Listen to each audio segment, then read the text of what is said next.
Good morning बेटे। आज अपन अगला टॉपिक स्टार्ट करते हैं डाइजेशन के बाद में एब्जॉर्प्शन कि जो फूड डाइजेस्ट हुआ है अब उस फूड का एब्जॉर्प्शन कैसे होगा।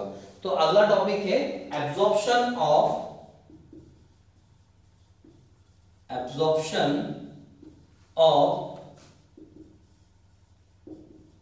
Digested food.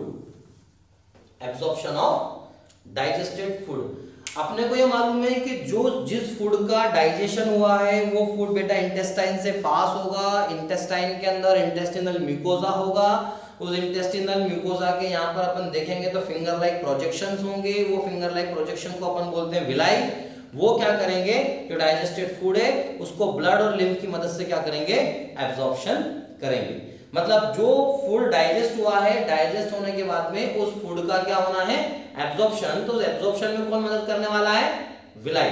Villi are the finger like projections. एक डायग्राम बनाया था अपन ने हिस्टोलॉजी का बेटा, अगर आपको याद हो तो अपन ने डिओडिनम और जेजुनम इलियम, वहां पे अपन ने बेटा फिंगर लाइक प्रोजेक्शंस बनाए थे जिनको अपन बोलते हैं विलाई। तो वो जो विलाई है बेसिकली वो क्या करती है, सरफेस एरिया ऑफ एब्जॉर्प्शन को बढ़ा देती है। तो जो भी डाइजेस्टेड फूड है तो क्या होता है कि जो एब्जॉर्प्शन होगा, इस एब्जॉर्प्शन के अंदर तीन प्रोसेस होगी। एक होगा पैसिव डिफ्यूजन, एक होगा पैसिव ट्रांसपोर्ट, एक होगा एक्टिव ट्रांसपोर्ट और एक होगा फैसिलिटेटेड। ठीक है, तो अगर अपन एब्जॉर्प्शन से बात करें तो एक्टिव होगा, पैसिव होगा और फैसिलिटेटेड होगा। एक्टिव होगा, पैसिव होगा और फैसिलिटेटेड होगा। ठीक है, तीन टाइप यहां पर होगी। जब भी कहीं पर बेटा पैसिव की बात आती है, पैसिव का मतलब क्या होता है, विदाउट एक्सपेंडिचर ऑफ एनर्जी, केवल या कंसंट्रेशन ग्रेडियंट्स के हिसाब से क्या होगा, मूवमेंट होगा। जैसे अगर मान लेते हैं जो रिवर का फ्लो है, उसी फ्लो में जिस डायरेक्शन में रिवर फ्लो कर रही है उसी डायरेक्शन में जाके अगर मैं कूद गया तो मैं जिधर जिधर पानी जाएगा उधर उधर बह के चला जाऊंगा विदाउट एक्सपेंडिचर ऑफ एनर्जी। लेकिन जिधर फ्लो हो रहा है उसके उल्टी डायरेक्शन में अगर मैं चलूंगा, तैरना शुरू करूंगा तो मुझे एनर्जी खर्च करना पड़ेगी। एनर्जी जब भी खर्च होगी तो उसको क्या बोलेंगे बेटा, एक्टिव ट्रांसपोर्ट। क्या बोलेंगे, एक्टिव ट्रांसपोर्ट। और एक होता है फैसिलिटेटेड ट्रांसपोर्ट। फैसिलिटेटेड ट्रांसपोर्ट या फैसिलिटेटेड एब्जॉर्प्शन की अगर अपन बात करेंगे तो उसका मतलब ये होगा कि वो पर्टिकुलर ऑब्जेक्ट के लिए परमेबल नहीं, लेकिन दूसरा जो आयन जा रहा है उसके साथ में वो अटैच होगा और चला जाएगा। मतलब लिफ्ट मांग कर जाना, मेरी एनर्जी खर्च नहीं होगी। मैं किसी गाड़ी पे लिफ्ट मांग के अगर चला गया तो मेरी गाड़ी का पेट्रोल खर्च नहीं होना है। ठीक है, मेरे पैसे खर्च नहीं होना है। किसके होना है, जो जा रहा था मैंने तो क्या उससे क्या मांगी, लिफ्ट मांगी। तो तीन टाइप से यहाँ पे एब्जॉर्प्शन या ट्रांसपोर्टेशन अपन बात करते हैं। सिंपल डिफ्यूजन तो मेन है ही सही, जो कंसंट्रेशन ग्रेडियंट के हिसाब से होता है from higher concentration to lower concentration. तो बहुत सारे मोनोसेक्राइड्स हुए, क्लोराइड आयंस हुआ, इलेक्ट्रोलाइट्स हुआ, इन सब का क्या होता है, passive transportation, passive absorption without expenditure of energy, only according to the concentration gradients. लेकिन कुछ अमाइनो एसिड्स और फ्रुक्टोज, स्टार लगा लेना, कुछ अमाइनो एसिड और फ्रुक्टोज की जब हम बात करते हैं बेटा तो उसके एब्जॉर्प्शन को जब हम देखते हैं तो वहां पे फैसिलिटेटेड एब्जॉर्प्शन या फैसिलिटेटेड ट्रांसपोर्ट होता है with the help of sodium ion. मतलब फ्रुक्टोज के केस में, कुछ सम अमाइनो एसिड के केस में कुछ अमाइनो एसिड पैसिव जा रही है, कुछ अमाइनो एसिड जो है वो कैसे जाएगी बेटा, फैसिलिटेटेड डिफ्यूजन से जाएगी। वहां पे किसकी मदद होगी, सोडियम आयन जो होगा वो अपना रोल प्ले करेगा। उसको अपन क्या बोलेंगे, फैसिलिटेटेड ट्रांसपोर्ट या facilitated diffusion with the help of A sodium ion. किसकी मदद से, सोडियम आयन की मदद से। वाटर का अगर अपन मूवमेंट देखेंगे तो वहां पे कंसंट्रेशन ग्रेडियंट को चेक किया जाएगा, कंसंट्रेशन ग्रेडियंट किस साइड में सेटअप है। तो कंसंट्रेशन ग्रेडियंट के हिसाब से क्या होगा बेटा, वहां पर मूवमेंट होगा कि वो higher concentration to lower concentration जाएगा या नहीं जाएगा। जो विलाई होती है भाई, जैसे ये एक विलाई है तो इस विलाई के सेंटर में एक लैक्टिल्स होती है जो लिम्फ वेसल्स भी कहलाते हैं। ठीक है, इसके आसपास पेरिफेरी पे बहुत सारी कैपिलरीज वगैरह होती है बेटा, इसकी पेरिफेरी पे कैपिलरीज वगैरह होती हैं जो बेसिकली क्या करती हैं, एब्जॉर्प्शन करती हैं। तो इसके अंदर क्या होगा, ये यहां से फूड पास हो रहा है तो इसका क्या होगा बेटा, एब्जॉर्प्शन होगा। ये ब्लड के साथ में मिक्स होगी, फाइनली लैक्टिल्स के पास में जाएगी और ये लैक्टिल्स लिम्फेटिक वेसल्स है। ठीक है, तो ये लिम्फेटिक वेसल्स थोरेसिक डक्ट के पास में जाएगी, वहां से सब क्लेवन के पास जाएगी, वहां सब क्लेवन से हार्ट के पास जाएगी, पूरी बॉडी के अंदर डाइजेस्टेड एब्जॉर्ब्ड फूड को क्या करेगी, ट्रांसपोर्ट करेगी। तो ट्रांसपोर्टेशन की अगर अपन बात करते हैं, एब्जॉर्प्शन की अगर अपन बात करते हैं, तो यहाँ पे 3 अलग अलग मेथड होती है, पैसिव, एक्टिव और फैसिलिटेटेड। पैसिव, एक्टिव और फैसिलिटेटेड। तो यहाँ पे ध्यान में रखिएगा कि एक्टिव, पैसिव और फैसिलिटेटेड की जब अपन बात करेंगे बेटे, तो एक्टिव, पैसिव और फैसिलिटेटेड में जो क्वेश्चन आया हुआ है वो फ्रुक्टोज पे आया हुआ है, ठीक है। और सम अमाइनो एसिड किससे ट्रांसपोर्ट होंगे बेटा, फैसिलिटेटेड ट्रांसपोर्टेशन, फैसिलिटेटेड डिफ्यूजन। समझ में आया, क्लियर इतना। तो अब ये तो अपने को मालूम पड़ गया कि यार विलाई जो है वहां पे एब्जॉर्प्शन होने वाला है, विलाई जो है वहां पे क्या होने वाला है, एब्जॉर्प्शन होने वाला है। वो विलाई जो है वो एब्जॉर्प्शन में हेल्प करने वाली है, वहां पर एब्जॉर्प्शन करने वाली है। तो अपन शुरू करते हैं बकल कैविटी से। तो जब अपन एब्जॉर्प्शन की बात बेटा बकल कैविटी के अंदर करते हैं, जब भी अपन एब्जॉर्प्शन की बात बकल कैविटी के अंदर करते हैं, तो अपने को ये मालूम है कि केवल 30% कार्बोहाइड्रेट जो है उसका डाइजेशन होता है ना, कंप्लीट तो नहीं होता। तो बकल कैविटी में कोई भी डाइजेस्टेड फूड का एब्जॉर्प्शन नहीं होता। बकल कैविटी के अंदर कोई भी डाइजेस्टेड फूड का एब्जॉर्प्शन नहीं होता है। बकल कैविटी के अंदर या ओरल कैविटी के अंदर कुछ मेडिसिन होती हैं, कुछ ड्रग्स होते हैं, कुछ अल्कोहल्स होते हैं, केवल उनका एब्जॉर्प्शन होता है। जैसे आपने देखा होगा कि कुछ टंग के नीचे गोली रखी जाती है, वटेक वगैरह आता है, सॉर्बिटोल उसको बोलते हैं, टीएनजी बोलते हैं,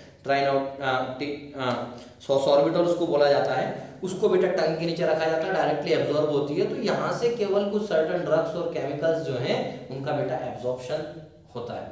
बाकी डाइजेस्टेड फूड का कोई एब्जॉर्प्शन हमारी बकल कैविटी से नहीं होता। जब हम स्टोमक में पहुंचते हैं तो स्टोमक में भी डाइजेशन होता है, प्रोटीन का डाइजेशन होता है, लेकिन स्टोमक के अंदर भी अगर हम देखेंगे तो electrolytes, alcohol, certain drugs, aspirin, इन सब चीजों को अगर हम देखें तो इनके ही अपने को क्या मिलेगा बेटा, एब्जॉर्प्शन मिलेगा।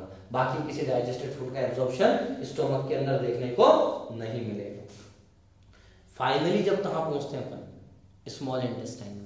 स्मॉल इंटेस्टाइन में भी कहाँ पहुंचते हैं बेटा अपन, duodenum, jejunum, ileum. Maximum absorption कहाँ पे होता है बेटा, जेजुनम। कहाँ पे होता है, जेजुनम। तो वहाँ जो फिंगर लाइक प्रोजेक्शन प्रेजेंट हैं, जिनको अपन क्या बोल रहे हैं बेटा, विलाई, वो के जितना भी डाइजेस्टेड फूड है, जो फूड डाइजेस्ट हुआ है उसका क्या करेगा बेटा, एब्जॉर्प्शन करेगा। जितना भी डाइजेस्टेड फूड है उसका एब्जॉर्प्शन होगा। तो डिओडिनम के अंदर अगर अपन बात करते हैं तो डिओडिनम में आयरन और कैल्शियम का एब्जॉर्प्शन होता है। डिओडिनम में आयरन और कैल्शियम का एब्जॉर्प्शन होता है बेटा, ठीक है।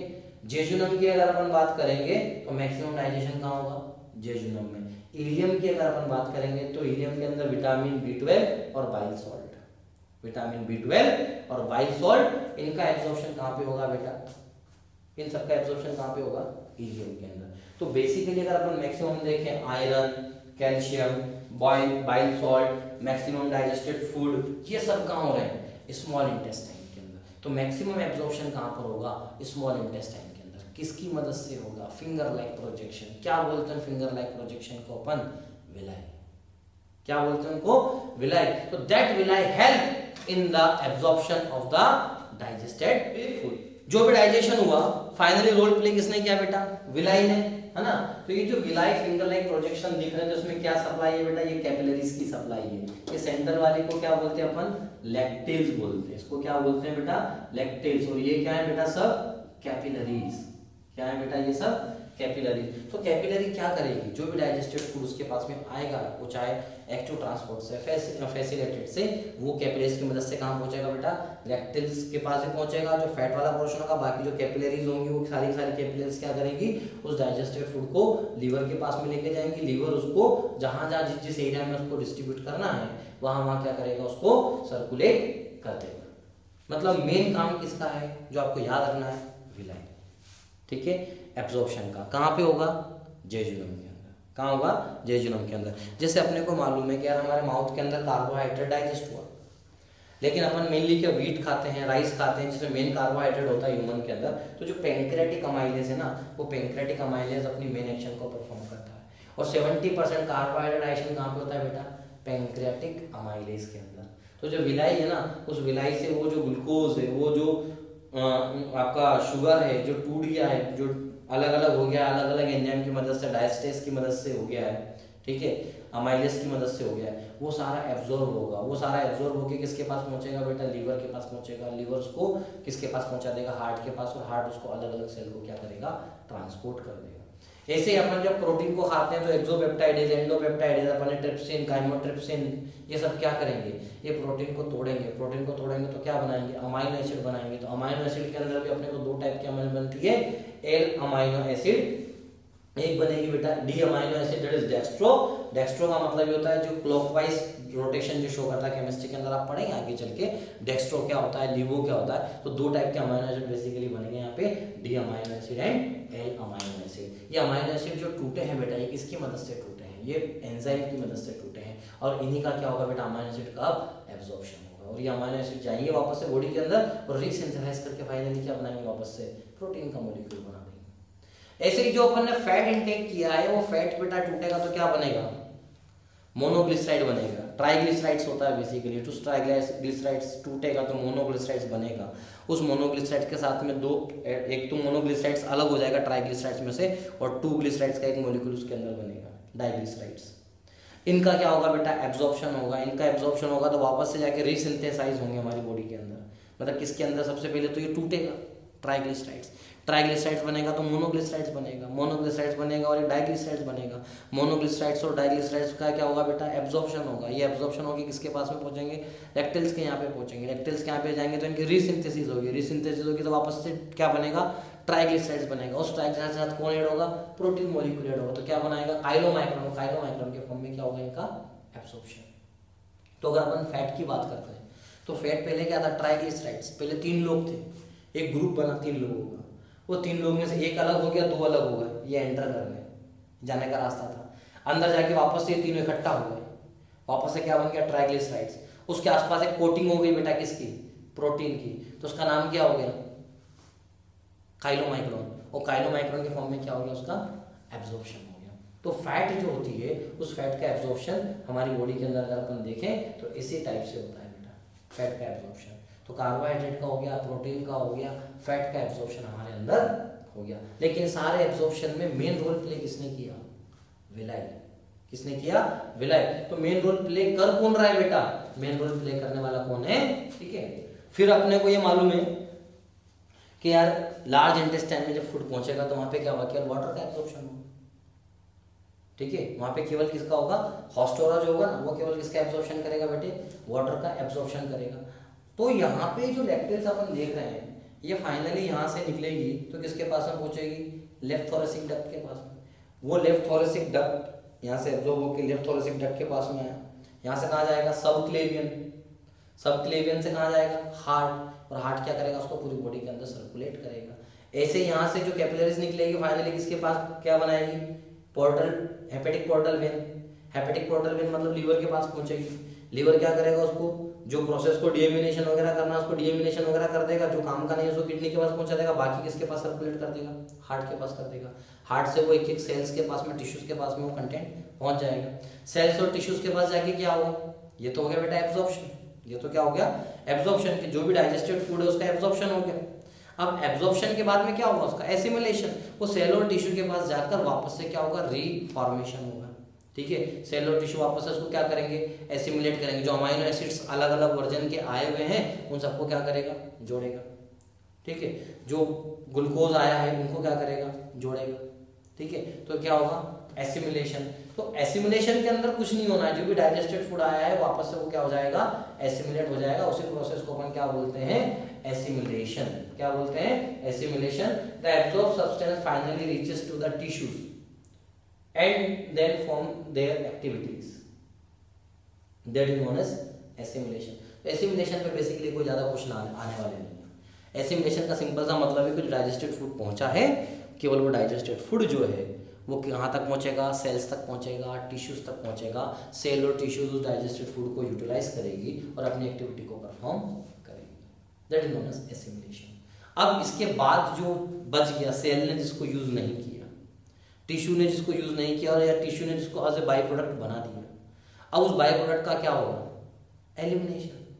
तो अगला क्या आता है बेटा, डेफिकेशन। तो डेफिकेशन के अंदर क्या होगा, जो भी अनडाइजेस्टेड वेस्ट है, जो एब्जॉर्ब नहीं हुआ है, जिसको हमारे सेल ने यूटिलाइज नहीं किया है, जिसको हमारे टिश्यूज ने यूटिलाइज नहीं किया है, हम क्या करेंगे, उसको एलिमिनेट कर देंगे। उसको क्या बोला जाता है, डेफिकेशन। तो पूरी प्रोसेस के अंदर अगर अपन देखें तो मेन पार्ट जो अपन ने पढ़ा था वो मेन था। ये वाले पार्ट में केवल काम की चीज यहाँ पे लैक्टिल्स है, जहाँ से एब्जॉर्प्शन होगा, कैपिलरीज है, विलाई है, एक्टिव ट्रांसपोर्ट, पैसिव और फैसिलिटेटेड। ठीक है, यहाँ पे एल अमीनो एसिड जो है ना बेटा, उसका एक्टिव ट्रांसपोर्ट होता है, और डी जो होता है ना उसका पैसिव होता है। ये ध्यान रखना, इतना बहुत काम का है। और फैट टूटेगा तो क्या बनेगा, मोनोग्लिसराइड्स बनेगा, डाइग्लिसराइड्स बनेगा। मोनोग्लिसराइड्स जो है और डाइग्लिसराइड्स दोनों जुड़ के वापस से क्या बन जाएंगे, ट्राइग्लिसराइड्स। उसके ऊपर किसकी कोटिंग होगी बेटा, प्रोटीन की। तो क्या बन जाएगा, काइलोमाइक्रोन। काइलोमाइक्रोन के फॉर्म में क्या हो जाएगा बेटा, उसका एब्जॉर्प्शन। तो फैट का एब्जॉर्प्शन होगा तो फैट के साथ में फैट सोल्यूबल विटामिन्स, उनका भी क्या हो जाएगा बेटा, एब्जॉर्प्शन हो जाएगा। ठीक है, जो हमारा बिलिरुबिन है वो भी जो ब्रेक डाउन होगा तो वो क्या बनाएगा, यूरिकोबिलिनोजन, स्टरकोबिलिनोजन पिगमेंट जो बनेंगे, एक यूरिन को कलर प्रोवाइड करेगा, एक फीकल मैटर को कलर प्रोवाइड करेगा। बाकी यहाँ से बहुत ज्यादा क्वेश्चन नहीं आते। ठीक है, जितना भी एब्जॉर्प्शन हुआ है, एब्जॉर्प्टेड आर्टिकल हमारे सेल्स के पास में, टिश्यूज के पास में पहुंचा है, उसी को अपन क्या बोलते हैं, एसिमिलेशन। एसिमिलेशन के बाद डेफिकेशन। ठीक है, डेफिकेशन में जो वेस्ट है वो रेक्टम में स्टोर हो जाएगा। रेक्टम में स्टोर होने के बाद में जब वो मोर देन हाफ बेटा जब फिल हो जाएगा तो सिग्नल ओरिजिनेट होगा, अर्ज होगा कि भाई हम जाके उसको पास करके आए।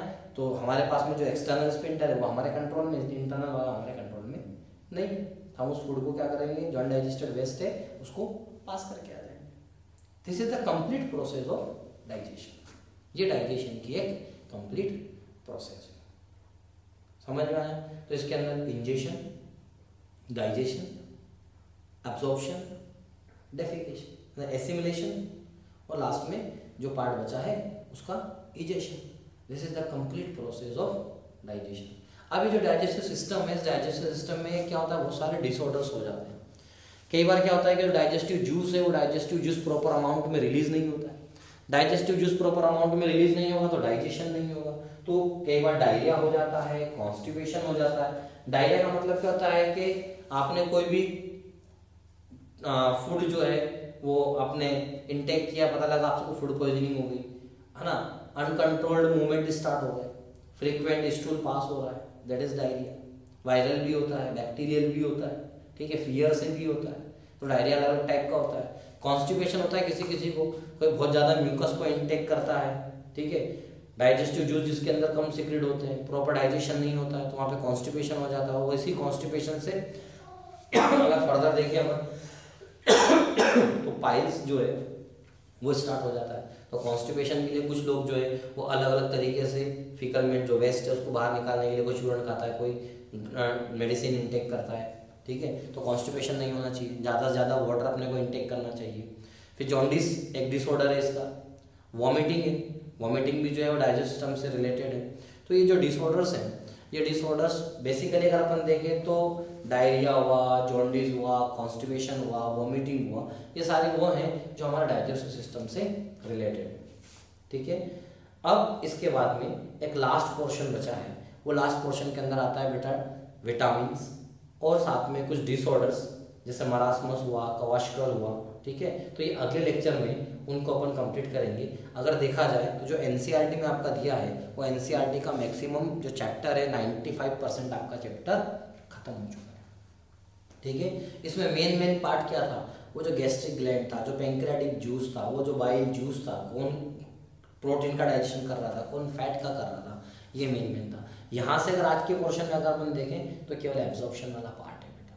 उस एब्जॉर्प्शन वाले में आपको केवल इतना ध्यान रखना कि फ्रुक्टोज जो है उसका फैसिलिटेड ट्रांसपोर्टेशन होता है, ठीक है। ग्लूकोज जो है उसका पैसिव होता है। एक्टिव ट्रांसपोर्ट अमीनो एसिड के केस में किसका होता है, एल अमीनो एसिड का होता है। डी का केस होता है पैसिव होता है। फैट जब टूटेगा तो क्या बनेगा वहाँ पे, ठीक है, मोनोग्लिसराइड्स बनेगा, डाइग्लिसराइड्स बनेगा, वापस से वो ट्राइग्लिसराइड्स बन जाएगा। फिर प्रोटीन की जब कोटिंग हो जाती है तो क्या बोलते हैं, काइलोमाइक्रोन बोलते हैं। सिंपल डिफ्यूजन यहाँ पे प्रोसेस जनरली होती है। एक्टिव ट्रांसपोर्ट भी होता है, पैसिव भी होता है। एब्जॉर्प्शन होने में कौन मदद करता है, विलाई मदद करता है। विलाई क्या होता है, फिंगर लाइक प्रोजेक्शंस होता है। विलाई के पास में क्या है, कैपिलरीज जो है बेटा वो सप्लाई होती है। सेंटर में क्या है बेटा, इसमें लैक्टेल्स है, किससे जाके जुड़ जाएगी ये, thoracic left thoracic lymphatic vessel से जुड़ जाएगी, वो किससे जुड़ जाएगी, सब क्लेवियन से, वो कहाँ पहुँचा देगी, हार्ट में, और हार्ट से पूरी बॉडी में क्या हो जाएगा, इसका डिस्ट्रीब्यूशन हो जाएगा। ठीक है, लीवर के पास पहुंचा देगी हेपेटिक पोर्टल में, हेपेटिक पोर्टल में लीवर से किडनी को पहुंचा देगी, और बच्चा को कुछ कहाँ पहुंचा देगी, हार्ट के पास में, तो पूरी बॉडी के अंदर डिस्ट्रीब्यूशन हो जाएगा। तो ये एब्जॉर्प्शन हो जाएगा। एब्जॉर्प्शन में जब सेल और टिश्यूज के पास पहुंचेंगे तो उसका एसिमिलेशन हो जाएगा। उसके बाद जो बचा हुआ है वो वेस्ट जो है बाहर चला जाएगा, उसको अपन क्या बोलेंगे, डेफिकेशन। ठीक है, this is the complete about digestive system. तो इस लेक्चर में अगर आप देखेंगे तो एनसीईआरटी के साथ तो डाइजेस्टिव सिस्टम पूरा खत्म हो चुका है। अब जो अगला टॉपिक अपन स्टार्ट करेंगे दैट इज विटामिन्स, और विटामिन्स के अलावा जो डिसऑर्डर्स है जैसे मराशमस, कवाशकर, प्रोटीन एनर्जी माल न्यूट्रिशन और प्रोटीन डिफिशियंसी डिसऑर्डर्स। ठीक है, सूखे की बीमारी। तो अगले लेक्चर में बेटे अपन वहाँ तक कंप्लीट करेंगे। ठीक है, तो अगला लेक्चर में हार्डली 40-50 मिनट का एक लेक्चर होगा। ये चैप्टर आपका खत्म हो चुका है, तो ये चैप्टर डाइजेस्टिव सिस्टम कंप्लीटली खत्म हो गया।